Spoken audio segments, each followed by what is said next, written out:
Hello everybody, this is Rita Holmes, independent demonstrator with Stampin' Up. I'm getting ready to do a technique video. I'm just getting my iPad set up with me so I can make sure I stay in screen for you to see.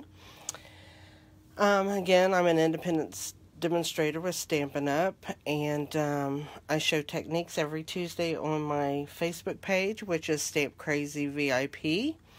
I'd love for you to come over there and join us as I do the videos. I also put PDFs on in my files with the directions and the supplies of everything I use for the technique and the card that I'm going to make. And you are more than welcome to go over there and print those off at any time that you would like. Again, it's Stamp Crazy VIP on Facebook. So now I'm going to go ahead and get ready to show you the technique, which is called cheesecloth. That's a lot to say. Cheesecloth backgrounds. And I have the card right here of the one I'm going to do. And I used the Gorgeous Posies stamp set from Stampin' Up. I would like to say before I get started that I forgot to say, if you're watching this video, if you'd please share it so that other people will get to see it, and also give me a thumbs up. I would really appreciate that, as I'm new to this and I just want to be able to be out there and be able to share some of my creative stuff that I like to do with other people. So okay, I'm going to get started. This is our cheesecloth background, and I'm going to show you some different examples. If you can see the cheesecloth design in here. Just gives it a textured background. Here is one. It's not a finished card, but this is if you do the stamping really light. You don't get as much of the background, so it depends on how heavy you want it or how light, or just as you're doing it, how it turns out. Let me show you a couple other ones. Here is just different colors. This is Flirty Flamingo and Calypso Coral and Bermuda Bay. Yeah. And anyway, that is with that color, and you just see the difference. Here is one done with By the Dock. I did a masculine card, and I left it light. It looks more like a fishnet done that way. And so I did that card, and then I did one with the Forever Fern with the colors that goes with the Designer Series paper, although I didn't use the paper. And there's that. Now this is with using a new pack of cheesecloth, and here's the cheesecloth that I buy. It's from Menards, and or if you don't have Menards, Home Depot or something like that, you get a pretty good supply of it in a package for under $2. Really good deal, because I'm going to show you each time you cut it, you actually get 3 uses out of it. I also want to show you, when I first was decided to go back and do this technique, I hadn't done it in a while, so I just got into my husband's stash and got some cheesecloth he had in there, and it was kind of pulled apart and stuff.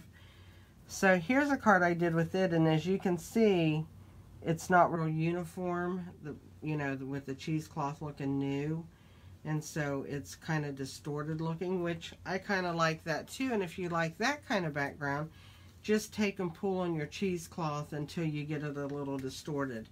And here's one done in the Flirty Flamingo in that. So anyway, I'm going to go ahead and get started with the background.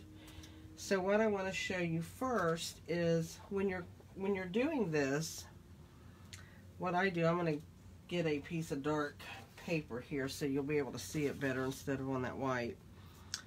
What I do is take my cheesecloth, lay it down, and I want to make sure I have borders around all edges because I have to tape that to the back.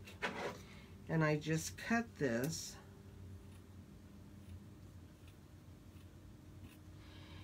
And you actually, this is 3 layers of cheesecloth. And you don't want to use all 3 layers because it's too bulky in there and you have to really stamp hard to get it to work. So what you do is you just find the edge of one end and you'll pull 1 layer off like that, and then just cut it on the fold. And there's still 2 other layers that you can pull apart for later, and you just pull those apart. So, and that's how you get your background. So what I'm going to do is I'm going to take this, I'm going to lay it here. I'm going to put my cardstock in the middle there, and then I'm just going to take washi tape and I'm going to pull me off some pieces real quick. I could have done this before I started the video, but I didn't. So bear with me. We're going to take 4 pieces of washi tape. You can use masking tape or whatever. I just have tons and tons of washi tape, so I use it. So what I do is just pull that over and tape it. Then I'm going to bring this side over, and I'm going to pull it a little bit, but I'm not going to pull it to where I really distort my cheesecloth. And I'm going to tape that one down. Then I'm going to bring this, it's kind of like wrapping a present, if you will. So I'm going to bring this around, and I'm going to hold it, put a piece of washi tape there, put this around. If you can choose not to tape it and try to hold on to it, but I find that a little hard to do. So I just tape that down like that, and then I have my piece all covered. And I like to use my sponges to do this technique with. And I'll show you the colors that I'm going to be using with that. And we always start with the lightest. I'm going to have Daffodil Delight. Then we're going to have Granny Apple Green, Pear Pizzazz, and Poppy Parade. And that's the 4 colors that I'm going to dab into the cheesecloth. Now, if you want it dark, you're going to have to really dab your colors on there really, really good and hard. And I'm putting some yellow in there just because I want it to add some brightness in there a little bit. Sometimes you lose that just when you're putting your other colors on. So you have to try to be intentional. So I try to get a lot of yellow on, or a lot of my lightest color, let's just say, and today it's my yellow. So I'm just going to cover this up really, really good.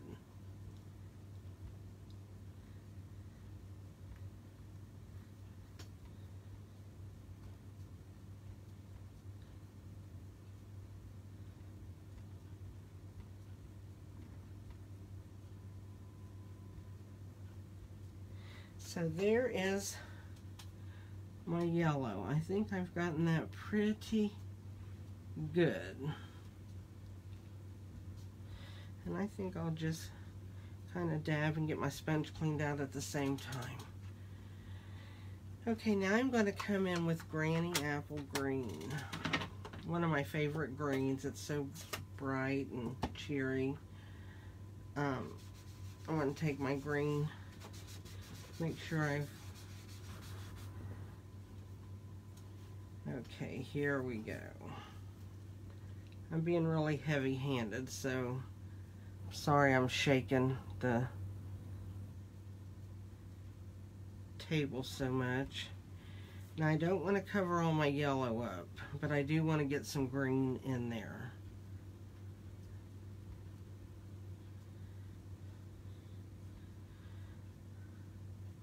So that's all I'm going to do with that color of green. And I'm going to come back in with some Pear Pizzazz. And I know they don't look like they have a big color variation, but they have just enough. So therefore I'm going to just rub my sponge out again. And I'm going to come in with this.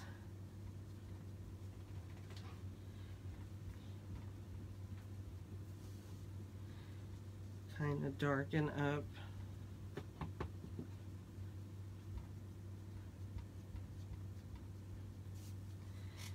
my paper. Looks like a hot mess, doesn't it? I love doing backgrounds. I'm changing hands just because it hurts my old hands sometimes, because I'm really trying to give it some dark color. Okay, there's all of my green. And now I'm going to bring in just a little bit of the Poppy Parade. That's what's going to be the color of my flowers. But I just want to add a little bit into the paper. So what I do is I ink it and I dab it off so I can have it just some light color of it. I don't want a lot. I don't want it real dark is what I guess I really want to say. So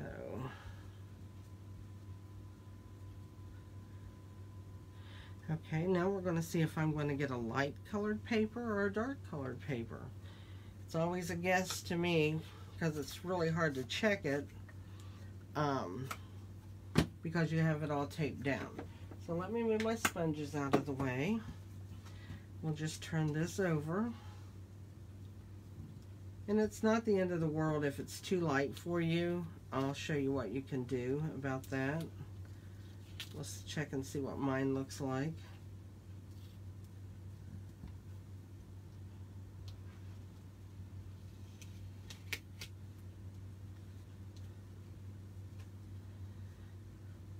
Mine is a little lighter than what the original sample was that I showed you, how dark that one is. If I wanted that darker, I could just go ahead and bring this back over. Now I wouldn't try to tape it all the way to the back. I would just kind of let it stick down here and then just do this and add some more color, and I'll show you what I'll do with that. And I'll just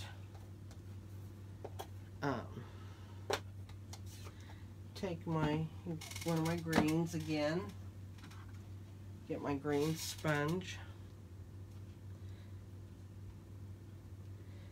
and just go back over it and add a little bit more green into it. I'm not going to add the Poppy Parade or any of that. I'm just going to do my green.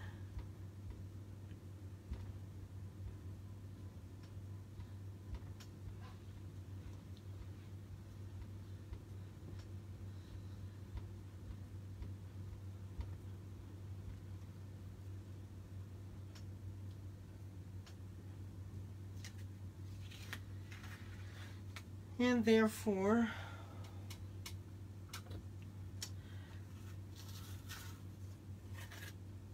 we have our paper. Now this one's light, but I'm going to show you how it looks when we're going to finish this card up, okay? So what I'm going to do now is I'm going to take my Poppy Parade, and I think I'm going to make this a landscape card like this. So what I'm going to do is I'm going to take my Gorgeous Posies, which is this stamp set, and you need to make you a mask for your flower. So I've already done that, and I did that with some of this masking paper. It's made by Eclipse that I got off of Amazon. And I actually, and it's not out here, but I put this on a piece of like plexiglass, and I'll just take a sheet and put it on there, and then when I stamp, I just pull it up and cut the piece off, and then I'll do it until I've used all of this up that I've got on plexiglass. I'm not going to stamp one tonight. I've got this one that's about wore out, but we're going to use it because you can get a lot of wear out of these. So first off, what I'm going to do is I'm going to take And I'm going to ink up and I'm going to stamp. Now I'm going to keep in mind that I want my image in here, so I don't want my flowers together, because I want a little bit of room in there. And I already know that, so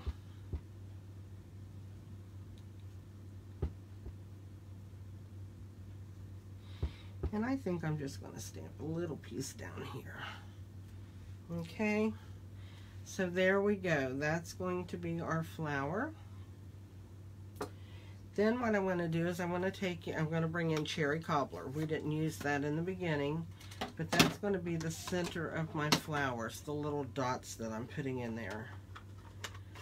Because you want some contrast. So what I'll do is just add some centers. And as you can see, I'm not being very particular. So there's the center of my flowers. And now we're going to add our leaves. And I'm going to use the Pear Pizzazz. Actually, I think I'm going to use the Granny Apple Green on this one, just for something different. So what I'm going to do with my mask is I'm going to mask off my first flower, which is right here. So I'm just going to put this down enough to, I don't even have it on there. Very good. There we go. Okay, so what I'm going to do now is get my leaf. And I'm going to put a leaf right here. And I think I'm going to put a leaf down here. Okay, then we're going to lift this up. I'm going to take it over here. And I'm going to cover these up. And I'm going to bring a leaf down here. And I'm not going to put any right here because I'm going to add my sentiment right there. Then we'll bring this around here. And what we're doing is we're just going to add us some leaves to add some greenery. So I'm going to take actually and put this one right there.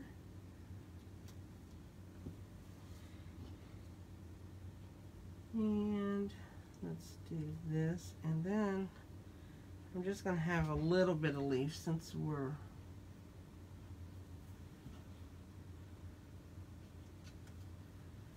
let's go ahead and add it to this side. Whoops, let's cover that just a little bit better.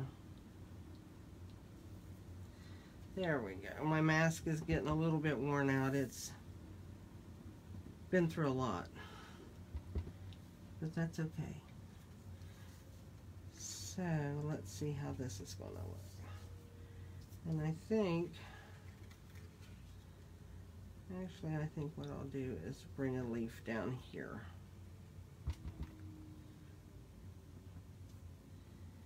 There we go.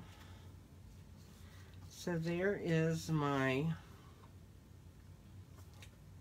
background and my flowers. So now what I want to do is I want to put that sentiment on there, and I'm going to bring in my Stamparatus. And the reason being is I want to make sure I get that really bold and black on there. So we'll use the Stamparatus to do that. That way we can stamp it a couple of times. So we're going to add it right here, I think will be good. If I can get it off of my fingers.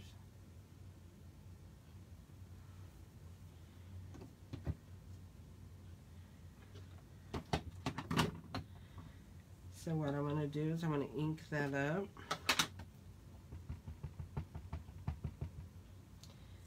If you don't have a Stamparatus, you'll really want one. They are the best. Because what I can do is where I've inked that, if I want that to be darker and more profound, all I have to do is ink it up again, bring it back over, rub.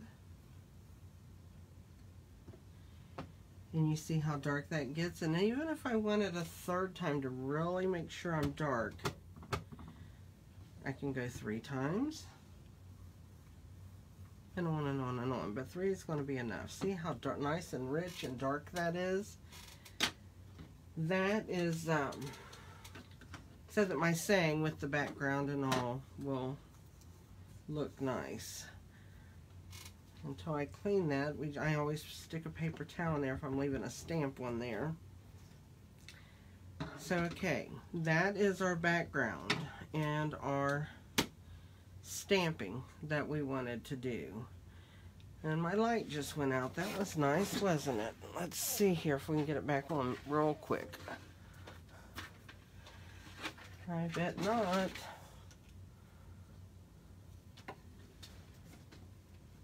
Don't know why it did that, but it did.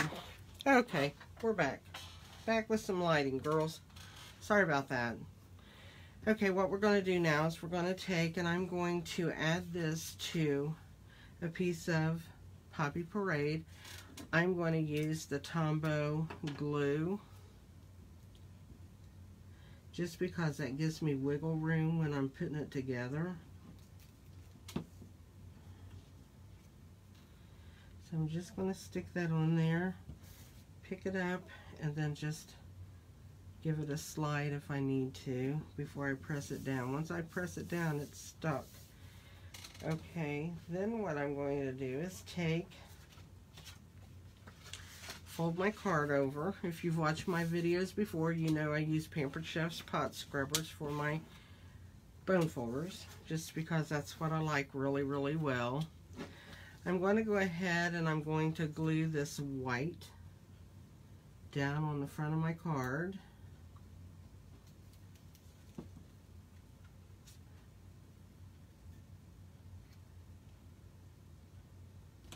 There we go.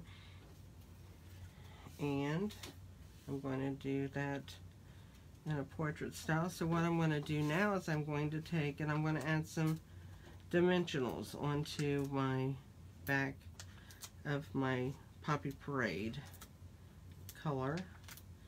I always do 6 when I'm doing a mat this size. I don't think you need tons of them on there. You just want to give it a good balance to hold it up. And I always put some in the middle to hold that middle up. So now what I'm going to do is I'm going to take and I'm going to add this to the front of my card and have that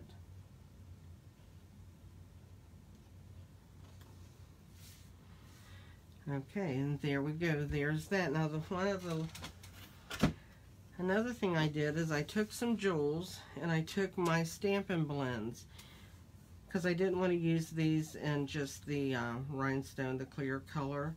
So I'm going to color with my Poppy Parade, the dark Poppy Parade, and I'm going to color 3 of those.